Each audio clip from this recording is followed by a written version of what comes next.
పిల్లల్ని కని పెంచి వారు ప్రయోజకులు అయ్యేంత వరకు వారి ఆలనా పాలన చూసుకుంటున్నటువంటి తల్లిదండ్రులకు చాలా వరకు పిల్లలు పెరిగి పెద్దయిన తర్వాత కనీసం తిండి కూడా పెట్టని పరిస్థితి కనిపిస్తుంది.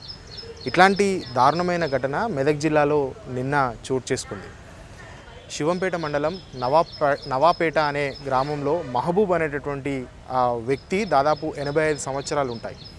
అతనికి 7 కొడుకులు 5 బిడ్డలు. ప్రస్తుతం వీరంతా కూడా హైదరాబాద్లో సెటిల్ అయ్యారు, హైదరాబాద్లోనే ఉంటున్నారు. ఒక పెద్ద కొడుకు మాత్రం ఇదే నవాపేట గ్రామంలో ఉంటున్న పరిస్థితి. అయితే గత 6 సంవత్సరాల క్రితం మహబూబు భార్య చనిపోవడం జరిగింది. అప్పటి నుంచి అతని ఆలనా పాలన చూసుకోవడం కానీ, అతనికి తిండి పెట్టడానికి కానీ అటు కొడుకులు కూతుర్లు ఎవరు కూడా ముందుకు రావడం లేదు. దాదాపు చాలా రోజులుగా అదే గ్రామంలో భిక్షాటన చేసుకుంటూ మధ్యాహ్నం రాత్రికి ఒక బుక్క అడుక్కొని తినాల్సిన పరిస్థితి మహబూబ్ది.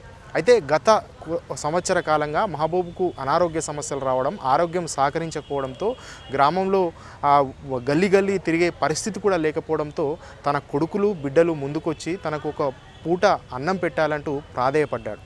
పెద్దల సమక్షంలో పలుమార్లు కొడుకులకు కూతుర్లకు ఫోన్లు చేయించాడు. అయినా అటునుంచి రెస్పాన్స్ రాకపోవడంతో 3 రోజుల క్రితం స్థానిక పోలీస్ స్టేషన్కి వెళ్ళాడు. పోలీస్ స్టేషన్కి వెళ్ళి పోలీసులకు ఫిర్యాదు చేశారు.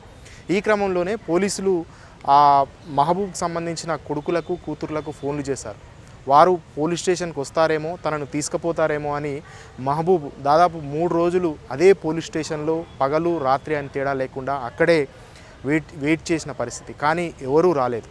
దీంతో విసిగి చెందినటువంటి మహబూబ్ నిన్న ఏదైతే సోమవారం రోజు స్థానిక ఎంపీడీఓ ఆఫీస్కి వెళ్ళి అక్కడ ఉన్నటువంటి ఎంపీడీఓకు వ్రాతపూర్వకంగా ఒక లెటర్ రాసిచ్చాడు. తనను ఏజ్ మీద పడింది, తనకు కనీసం అన్నం కూడా దొరకని పరిస్థితి, కనీసం ఒక పూట ఒక బుక్క పెట్టడానికైనా తన కొడుకులు కూతుళ్ళు రావాలంటూ ప్రాధేయపడ్డాడు. వారిపైన ఫిర్యాదు కూడా చేశారు. అయినా కూడా ఇప్పటివరకు ఎవరు స్పందించిన దాఖలాలు అయితే కనిపించడం లేదు. నిజంగా తండ్రి అంటేనే తను పస్తులుండి పిల్లల్ని పెంచే పరిస్థితి అయితే చాలా వరకు ఉంటుంది. అన్ని కుటుంబాల్లో ఇది సహజం.